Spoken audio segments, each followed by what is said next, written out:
Hello everyone, स्वागत है आप सभी का जूनियर क्लासेज में। सभी प्यारे विद्यार्थियों को नमस्कार। राजस्थान समाज कल्याण छात्रवृत्ति योजना को लेकर काफी बड़ी अपडेट सामने आ रही है। जिन विद्यार्थियों ने फॉर्म लगा दिया है या जो फॉर्म लगाने वाले हैं, तो मैं आपको बता देता हूं, अब यहां पर समाज कल्याण ने आपके जो छात्रवृत्ति फॉर्म है उसमें काफी बड़े संशोधन किए हैं। कुछ अपडेट यहां पर सामने आ रही है जो मैं आपको बताने वाला हूं, तो अंत तक वीडियो जरूर देखें। आइए वीडियो को स्टार्ट करते हैं।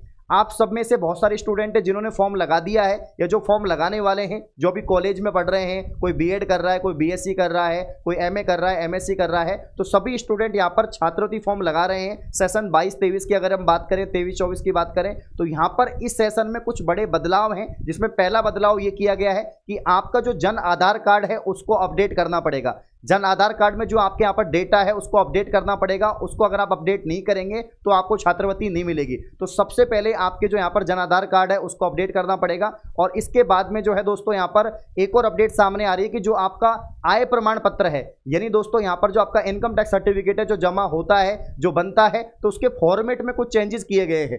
जो उत्तरदायी के साइन आप करवाते हो, जो यहाँ पर 2 गजेटेड ऑफिसर होते हैं या यहाँ पर जिनके आप साइन करवाते हैं, गवाह के जो साइन करवाते हैं, उसमें उनके यहाँ पर आधार नंबर या आधार कार्ड की फोटोकॉपी भी लगेगी।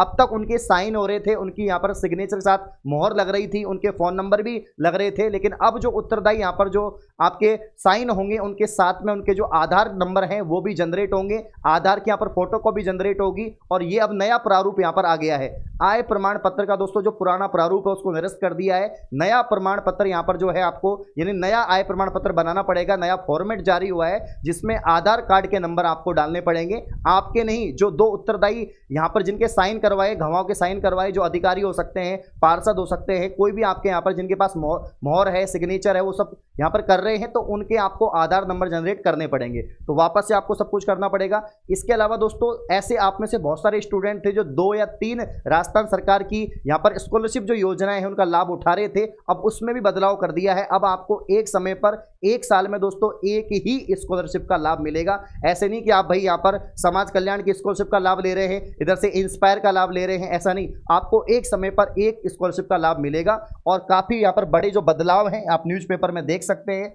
उच्च शिक्षा विद्यार्थी को अब जन आधार से पूरे डाटा जो है इसको अपडेट करवाने के बाद ही मिल सकेगी छात्रवृत्ति। तो यहाँ पर ये आप देख सकते हैं, प्रदेश में कॉलेज स्टूडेंट को एसएसओ आईडी से ऑनलाइन आवेदन के बाद मिलने वाली जो छात्रवृत्ति है वो अब यहाँ पर जो है मुश्किल हो गई है। क्योंकि सेशन 2023-24 से अगर हम बात करें, ऑनलाइन आवेदन से पहले आपको जो है आमूल चूक परिवर्तन कर दिए हैं। इससे अब छात्र सहित कॉलेजों की जो परेशानी बढ़ गई है। इधर विभागीय अधिकारियों की यहाँ पर माने तो प्रदेश भर के विभिन्न जिलों में दोस्तों गत सालों में हुए संदिग्ध आवेदन, यानी बहुत सारे ऐसे स्टूडेंट जिन्होंने मतलब वो अगर श्रेणी में नहीं आ रहे हैं, उनको आरक्षण नहीं मिल रहा है या उनको यहाँ पर छात्रवृत्ति नहीं मिल रही है, तो भी वो फॉर्म लगा रहे हैं। तो भी मतलब इसीलिए यहाँ पर ऐसी अपडेट किया है इसको। स्कॉलरशिप प्रोसेस में ये बदलाव किया जा रहा है। अब आवेदक छात्र को आवेदन से पहले अपने जन आधार डेटा को अपडेट करना पड़ेगा दोस्तों, ऑनलाइन आवेदन कर सकेंगे। वहीं इस बार छात्रवृत्ति के लिए आवश्यक आय प्रमाण पत्र के प्रारूप में भी बदलाव कर दिया है। अब दोस्तों आय प्रमाण पत्र में उत्तरदायी दोनों व्यक्ति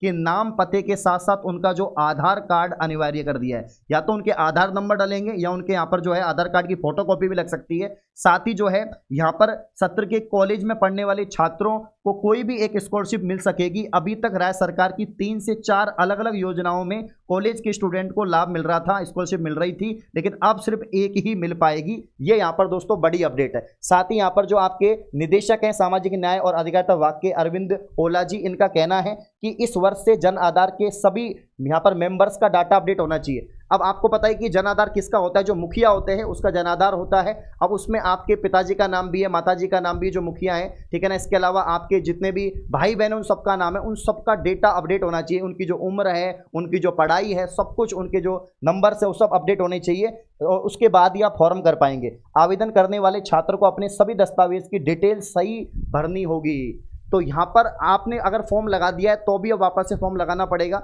और जिन्होंने नहीं लगाया उनको नए सिरे से आपको आय प्रमाण पत्र बनवाना है, नए फॉर्मेट में बनवाना है, तब जाके आपका जो आय प्रमाण पत्र है दोस्तों ये जमा हो पाएगा। तो अचानक से बड़ी अपडेट आ गई है दोस्तों। ऐसे बदलाव क्यों किए गए हैं? क्योंकि संदिग्ध फॉर्म भरे जा रहे थे। यहाँ पर बहुत सारे ऐसे स्टूडेंट हैं जो एलिजिबिलिटी नहीं रखते हैं छात्रवृत्ति लेने की, फिर भी जो है छात्रवृत्ति उठा रहे थे।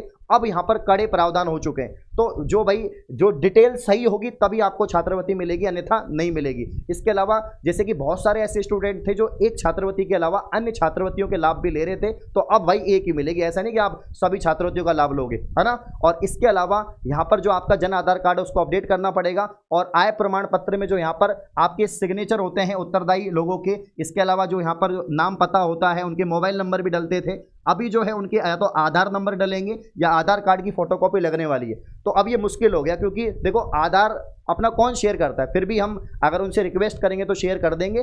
तो आप ई मित्र से संपर्क करें, उनको अधिक और जानकारी होगी कि कैसे फॉर्मेट चेंज हुआ है, किस फॉर्मेट से आपको आय प्रमाण पत्र बनवाना है, नए सिरे से कैसे फॉर्म भरना है। बाकी फॉर्म की डेट शायद अभी 15 नवंबर तक है, तो और एक्सटेंड हो जाएगी, तो आप उसकी तो टेंशन मत करो, क्योंकि अभी तक जो यहाँ पर डीएलएड कोर्स है, बाकी अन्य कोर्स है जिसमें एडमिशन प्रक्रिया स्टार्ट नहीं हुई है, लिस्ट ही नहीं आई है, तो ये तो दिसंबर जनवरी तक फॉर्म चलने वाले हैं और हमेशा चलते भी हैं, लेकिन वापस से नए सिरे से यहाँ पर फॉर्म भरे जाएंगे। तो ये गलती नहीं करें, क्योंकि अगर आपने फॉर्म भर दिया तो उसमें रिजेक्शन आ जाएगा, उसमें एक तरह से ऑब्जेक्शन आ जाएगा, ऑब्जेक्शन आएगा तो ठीक करवाना पड़ेगा, क्योंकि सबके लिए समान है। ऐसा नहीं कि जिन्होंने फॉर्म भर दिया उनको कुछ नहीं करना और जो नए फॉर्म भरेंगे उनको चेंजेस करवाने।